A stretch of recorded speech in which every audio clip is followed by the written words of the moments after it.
Helga's Pennsylvania Cooking. You're not going to see this until after the 4th of July holiday. I'm so sorry. But this is what I'm making for tomorrow, the July 4th holiday. Working on some barbecue ribs. And for me it's a two-step process because you're going to see the part that I do now as it sits overnight, and then you'll see them get finished up tomorrow on the grill. I have country ribs here, not the racks. I have the country ribs because I want the meat, and they cook nicer. They'll cook nicer on the grill.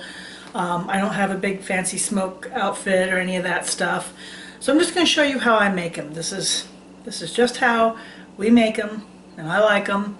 And because I do put a rub on, and we'll marinate it first. This process with the ribs actually has 2 steps, including that involve alcohol. So, but they're really good. Anyway, I just want to bring you along as I do this. We're going to do the prep now. This is also an answer to an outdoor cooking challenge. Teasers Pleasers tagged me the other day with an outdoor cooking challenge, which is really cool because I like to cook outdoors, and right now it is so flippin' hot here in Pennsylvania. It's obscene. You know, this is what I would expect down south. Not here. So we're going to do the outdoor cooking challenge, and I'm going to do my Jack Daniel's barbecue ribs on the grill for my outdoor cooking challenge. So let's get to it. With 4 pounds of country ribs, which just means they're boneless. I'm going to do them in a Kefta Rub. This is a Moroccan rub, and I really like what it brings to meat, and it's really a nice pairing with pork. If you're wondering what's in a Kefta Rub, it's cumin, paprika, morita pepper, mint, coriander, cilantro, and cinnamon, among other things. Those are the main ingredients though, but this really adds some nice depth. And of course, Yuengling. So you're wondering, what are we doing with Yuengling now? Well, there is another one that's drinkable, but this one's going for the pork, because what I'm going to do is put the rub on my ribs, and then I'm going to marinate the pork overnight in a bag here with the Yuengling. That's step 1.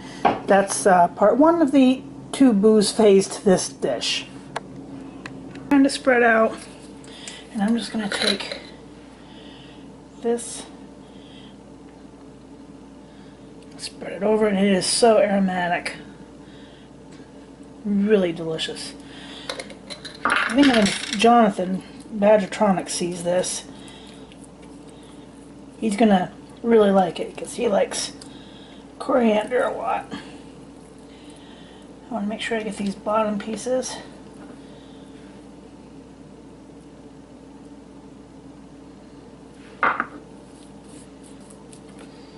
It's one of the few chances you'll ever get to see me rub meat. Just saying.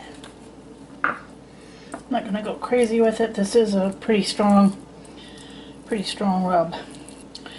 Alright, that's good enough. Like I said, I don't want it super strong. So the next step is I'm gonna add these to my ziploc baggie.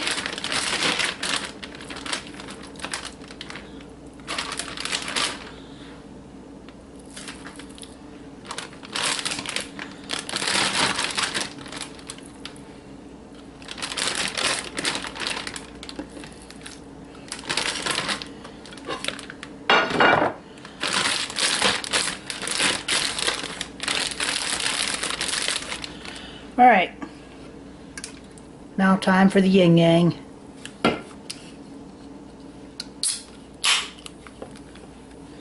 I'm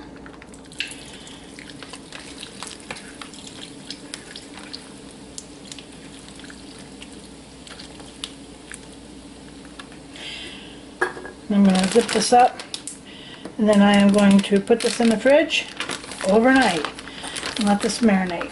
Get all the air out.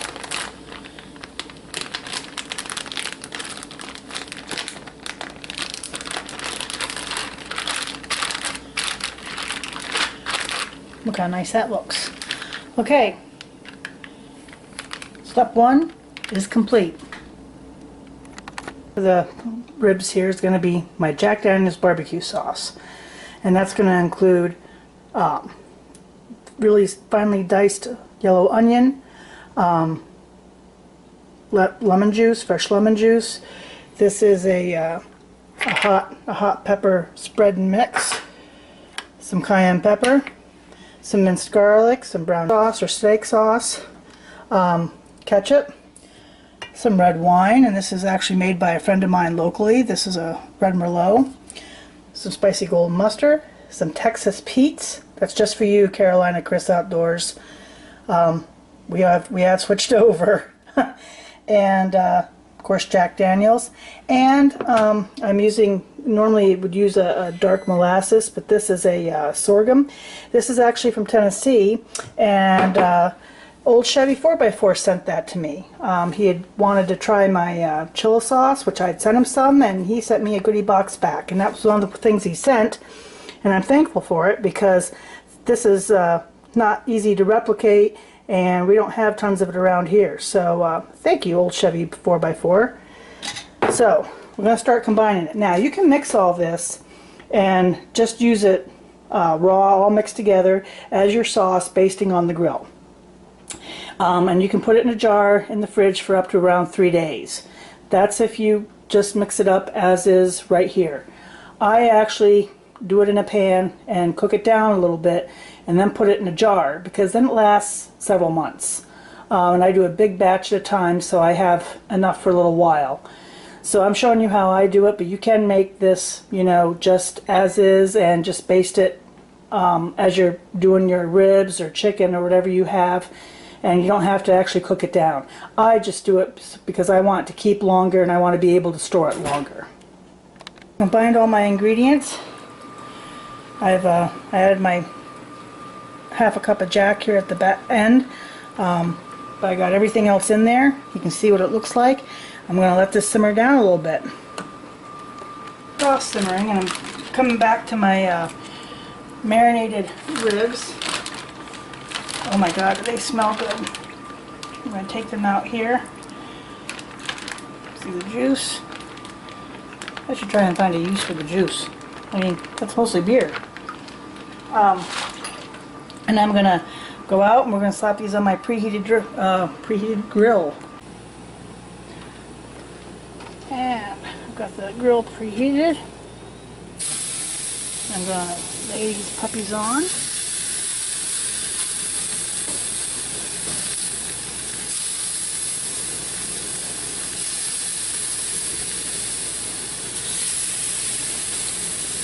One of the best sounds in the world, hearing the meat sizzle as it hits the hot grates or bacon frying up in a pan. It's one. You guys could smell this. Oh my god, it is so delicious smelling. Sweet and spicy. Oh my god, just a depth of flavor. And yeah, it's hot, but I'm gonna do one of these. Oh man, that's good. I'm not going to change a thing. So I'm going to jar some of this and then we'll take the rest out and put it on our ribs. I brought a bowl of my sauce out so you can see it a little bit better. I'll try and give it a shot in a little bit. And I'm going to start basting my ribs with this.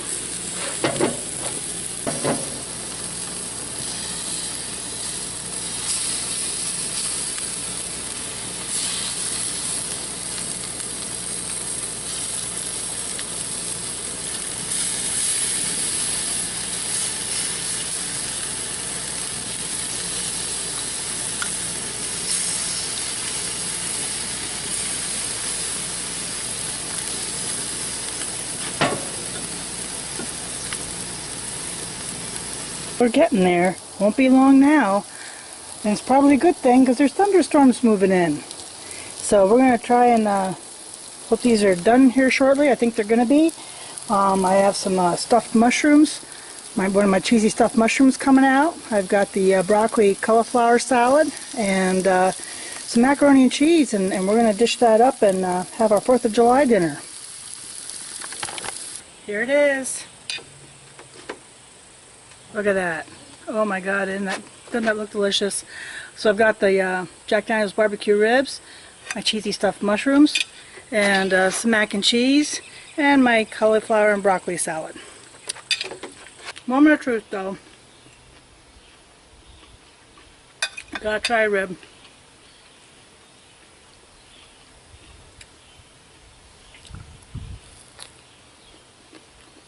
Oh my God.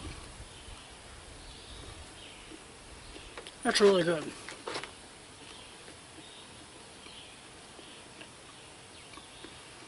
And the ribs are tender. They're really good. Wow. I'm telling you, you can't beat that Jack Daniel's barbecue sauce. It's got the sweetness, it's got the heat, it's got some depth to it. It's really yummy. It's a sauce that you can make yourself really easy. Like I said, I jar it up to keep for a couple months at a time as I go through it. So, I mean, man, you really can't beat that. My it's little cheesy mushrooms. Yeah, I did a vid on them too. Not on the mac and cheese yet. I'll have to do that coming up here.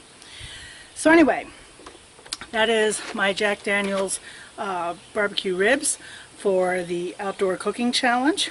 I was challenged by and tagged by Teasers Pleasers.